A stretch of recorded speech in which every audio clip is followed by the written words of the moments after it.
Malalaman mo kung mas komportable ka sa pagkakaupo kung yung paa natin dun sa clutch ay nasasagad natin hanggang floor. So magiging basehan mo ngayon yung clutch pedal. Pag naaabot mo ng sagad na hindi ka nahihirapan, maaaring yun na rin yung sitting position o layo mo sa manabela. Yan, adjust the seat bago magpapatakbo. Okay, yung likod ma'am, hindi na natin i-adjust. Ito dito naman yan. So wag naman masyadong nakababa, wag din masyadong nakataas. Yung sakto lang na hindi ka rin nangangalay. Okay na yan? Okay. Tingnan ko nga, hawak ka nga sa manabela, 9 o'clock at 3 o'clock. Matangkad kang babae ma'am, ibaba mo ng konti. Mangangalay ka na niya. Sobra naman yan. Hawakan mo yung likod para hindi na bibigla. Habang nakaangat to, hawakan mo yung buno. Yan, pwede pa yan. Pwede? Seatbelt. Pakisuot. Alisin ho natin yung bag natin ma'am, huwag ka magmamaneho na may mga bag. Okay lang sa motorcycle, pero pag sa auto ka, aalisin mo yung mga bag na yun sa katawan natin para walang abala. Buckle up for safety. Sa taas po ng ating shoulder. Yun. Okay. So nahawak ka nga sa manabela, 9 o'clock and 3 o'clock position. Practice tayo habang naka-stationary. Halimbawa, may iniiwasan ka sa right side. Tilt ka na manabela ng left. Tapos balik mo rin sa straight.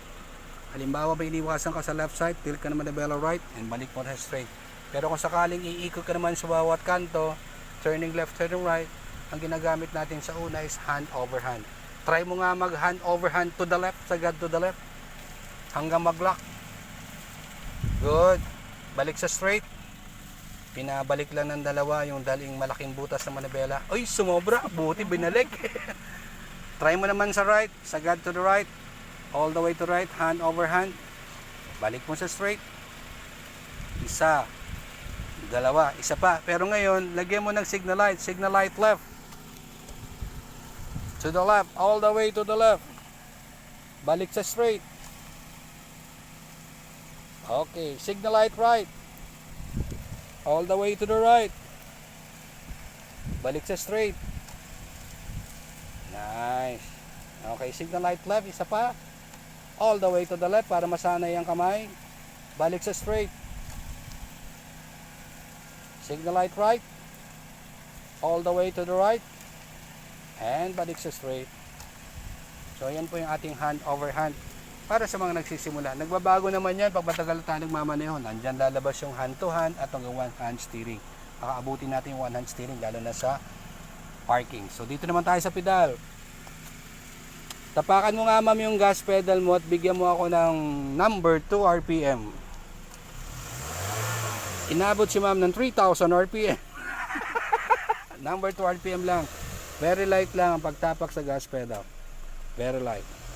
Steady mo siya ng mga 5 seconds dun sa baba ng number 2. Good. Okay, release the gas pedal. Ngayon tapakan mo nga yung brake pedal mo ma'am. Tapak sa brake. Kunyari titigil pero gradual lang siyempre pagtapak sa brake. Lipat kay gas pedal. Huwag mong iaangat. Balik mo sa brake pedal. Yung heel nasa floor, yung buol nasa floor. Pag lipat mo ng gas pedal, tatagilid mo lang. So try mo tapakan ng gas pedal galing sa brake pedal. Very light lang. 2,000 RPM. Mapapataas ulit. 2,000 lang. Balik mo kay brake. Sasanayin ko yung paa mo. Tapos balik mo kay gas pedal. Yan, tama na yung posisyon. Pero gradual lang pagtapak sa gas pedal. Good. Balik mo kay brake ulit. And balik kay gas pedal. Very light lang kay gas pedal. So tama yan, yung heel nasa floor, hindi inaangat yung buong paa. Balik kay brake pedal, kunyari titigil. Good. Clutch pedal naman, kunyari papasok yung cambio, clutch down sagad. Pag nirelease mo, dahan-dahan lang. Practice tayo ng dahan-dahang release. Konti pa. Yun. Pero pag binitawan mo po, dahan-dahan din ang bitaw. Dalawang klase kasi maririnig mo sa akin eh.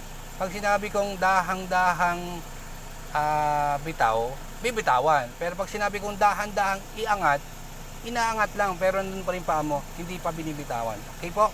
So okay tayo sa ating mga pedal. Okay na tayo sa ating sitting position. So doon naman tayo sa kabila. Alright. Good luck.